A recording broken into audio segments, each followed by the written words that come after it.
Social media पर channel Mahalakshmi की ओर से आप सभी बात साथ अजयत कर रहे हैं। कहते हैं जब शुक्ल पक्ष में चंद्रमा खिलता है तो कहीं ना कहीं धड़कनों को भी दिल मचलता है, और ऐसी ही खुशखबरी मिले तो कहता है जैनों को कहीं ना कहीं राहत के साथ में देख रहे हैं। Tamil Nadu high court double bench की बात है, जहां पर राज्य सरकार ने यह बात कहकर एक बहुत राहत दी।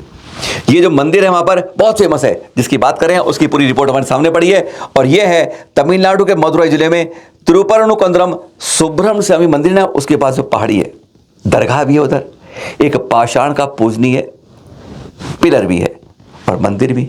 और उस पिलर पर 15 नवंबर को अपील करी थी कुछ हिंदू संगठनों द्वारा कि हम उस पर दीपक जलाने जाते हैं। मद्रास हाईकोर्ट में गए, स्वामीनाथन जज ने रिपोर्ट दिया और उन्होंने अनुमति दे दी, लेकिन सरकार ने रोक दिया कि उन्होंने कहा दरगाह साथ में है, दरगाह में झगड़ा ना बढ़ जाए, इसलिए रोक दिया।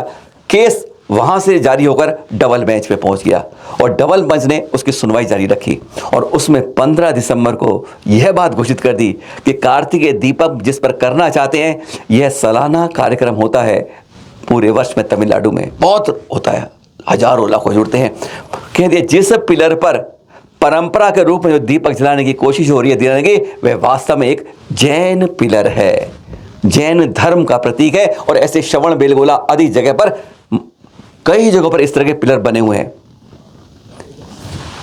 राज्य सरकार ने अदालत को साफ कह दिया कि वास्तव में जो हिंदू संगठन, जिसमें विश्व हिंदू परिषद भी आ गई भाजपा पड़ी, कि यह जो है ये पिलर वास्तव में जो प्रमुख रूप से जैनों का है, क्योंकि अगर उन्होंने शुरू करा तो वह एक पहचान जैनों की है, वह वहां से निकल जाएगी। सब अखबारों ने इसे कवर किया, पर जैन समाज बेखबर रहा।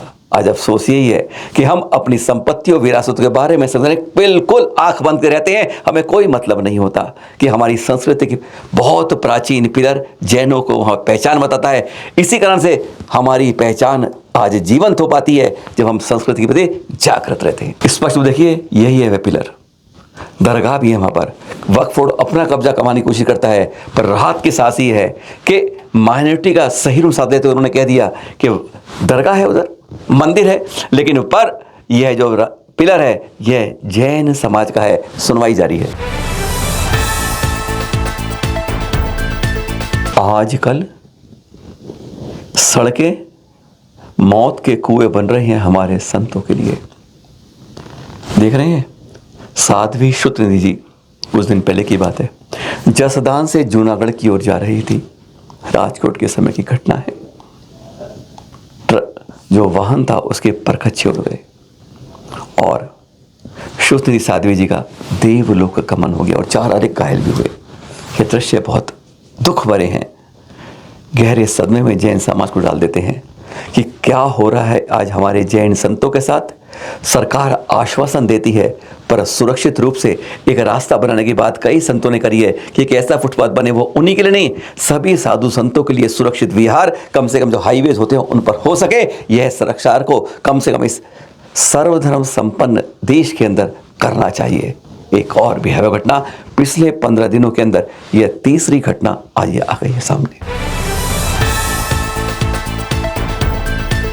आज 60-70 साल पहले की बात है, जब तप्पा गचीवती राम सुश्री महाराज साहब ने कहा था कि आज डोली के रूप में विहार चल रहे हैं, कल यह वाहन के रूप में मोटर गाड़ी ले ले, और वह दृश्य आप देखते हैं। अपनी चर्या को जो जैन धर्म के अंदर दी गई है, अब वहां पर इस तरह से गाड़ी के रूप में जो देख रहे हैं, अभी ऐसी है, फिर रूप बिगड़ेगा। आज हम किस दिशा और दशा को भटक रहे हैं। एक आवाज है कि हम अपनी चर्या को उसी में रोकें जैसे अतीत में थी। 60-70 साल पहले कही गई बात आज जैसे सही दिख रही है। अब विश्वास नहीं करेंगे, पर आज बता रहे हैं आपको, ये पैटर्न के दर्शन करा रहे हैं। 11,86,550 वर्ष प्राचीन प्रतिमा है ये, जिसका शनि अमावस को तो विशेष अभिषेक होता है, और शनिवार को अब आज के दृश्य जब आचार्य श्री गुप्ती नंदी सत्संग वहां पर विराजमान वहां के दृश्य दिखा रहे हैं। पंचामृत अभिषेक होता है, पर यह पता है किसने बनवाई थी? रावण के बहनोई खरदूषण ने। उसका नियम था कि नित्य देव दर्शन और पूजा करना। अब जब यहां से गुजर रहे थे, संभाजी नगर से 50 किलोमीटर दूर पड़ता है ये पैटर्न, तो उन्हें अब देव उन्होंने वही गोदावरी के तट के निगारे बालू से यह प्रतिमा बनाई थी। 11,00,000 वर्ष पुरानी है। 11,06,550 वर्ष हो सकते हैं आप। और क्या देखिए संयोग, खरदूषण ने बनाई, पूजा की और वह यहाँ फिर इसको गोदावरी विसर्जन करके चल दिया। प्रतिमा वही रही, थपेड़े पड़ते रहे, लहरों के पर बह रही। और याद है आपको, पता है जब श्री राम जी और लक्ष्मण जी के साथ सीता जी को ढूंढते ढूंढते इधर से गुजरे, तब उन्होंने इसके दर्शन किए थे, इसकी पूजा की थी। तब क्या कल्पना कर सकते हैं आप, यहाँ पे लगातार कई बार अतिशय आज भी होते हैं। ऐसी प्राचीन प्रतिमा के जब वो पैटर्न में जाएं तो जरूर दर्शन कीजिए, जिसके आप ये अभिषेक के आज के दृश्य देख रहे हैं। कभी कभी अपनी संस्कृति मुनि सुव्रत भगवान की उसी काल की देख रहे हैं। यह किंवदंती कहें, आप सही कहें, यह बात देखिए। आज भी गूगल सर्च करिएगा पैटर्न के बारे में, आपको पूरा इतिहास इसका मिल ही जाएगा। जो आज के कभी कभी अपनी संस्कृति की इस बात को ध्यान रखें कि प्रतिमाएं आज ये संस्कृति क्यों अधूरी है।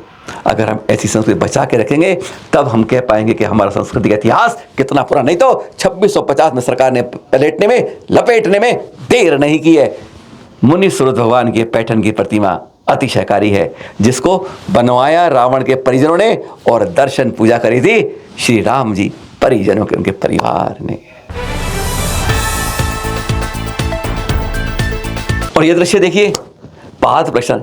आज हमारे यहाँ पाद प्रश्न में क्या है, छोटी मोटी बोलियां लगती हैं और फिर एक परिवार या दो परिवार को सौभाग्य मिलता है। पर ये देख रहे हैं, मुनि पुंग सुधा सागर जी ने क्या सौभाग्य खोला है। कहते हैं गदगद हो जाते हैं जब आइए पाद प्रश्न कीजिए, मस्तक पर तिलक लगाइए इस पाद प्रश्न का।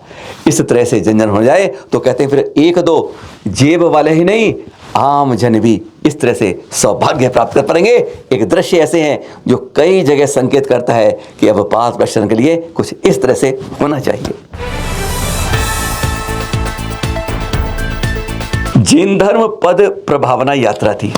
गुरुवर आचार्य श्री प्रज्ञा सागर जी 14 तारीख को उटा से चली थी और कल पहुंच गई थी स्वस्ति धाम दोपहर 3 बजे। दर्शन देख रहे हैं, गर्ज के दर्शन होते हैं जब गढ़नियारी का स्वस्ति धाम से हमारी स्वस्ति भूषण माता जी ने आकर चरण नमन किया और देखकर गदगद हो गए। आचार्य श्री का इस जहाजपुर में पहली बार यह प्रवेश था और देखकर हर कोई गदगद था। और वह भी यहाँ पर मुनि सूरत भगवान की जो अतिशय प्रतिमाएं देखकर वह इतने गदगद हुए, सचमुच कहते चमत्कारों की तरह है ये जहाजपुर की यह तरह। गुरुवर आचार्य श्री के सुशिष्य मुनि श्री विनम्र सागर संग पहुंच गए हैं अजमेर में, दर्शन देख रहे हैं। सौभाग्य है, वह पहली बार संभवतः इस क्षेत्र में आए हैं और वहां पर लोगों का हजूम उमड़ गया है इन दर्शनों को देखने के लिए। कभी कभी इन बातों को भी जरूर याद रखिए जब संतों का, एक बात फिर कहेंगे, संतों को जब विहार हो रहे हैं हमारी जिम्मेदारी कई गुना बढ़ जाती है, चाहे वो पश्चिम में हो, चाहे वो पूरब में हो, चाहे वो दक्षिण में हो। और ये देख रहे हैं आप, उदार सागर जन कल्याण तीर्थ टीकमगढ़ की बात कर रहे हैं। कल लगभग दोपहर को 3:30 बजे शुल्लिका उत्तीर्णमती माता जी की समाधि हो गई। एकदम 85 वर्ष की उम्र थी, समता भाव से, न राग न द्वेष, शांत भाव से उनकी समाधि हुई। और आज सुबह लगभग 10:15 बजे उनकी टोल यात्रा निकली गई। उनके प्रति विनयाञ्जलि अर्पित करते हुए चैनल महालक्ष्मी परिवार आप सभी को सादर जय करते हुए यही कहेगा कि इसी समय, हाँ कल बात करेंगे आपसे, दुर्घटना दिखाई ना, इन दुर्घटनाओं से बचने का क्या उपाय है कल देखिएगा। और कल पहली बार चैनल में दिखेगा, जगह जगह दर्शन करने जाते हैं, 6 संतों से 6 सवाल, जिज्ञासाओं के समाधान अनोखे रूप में आपके पास। कल इसी समय पर फिर मिलेंगे, इसी टाइम पर, सादर जय जिनेंद्र के साथ।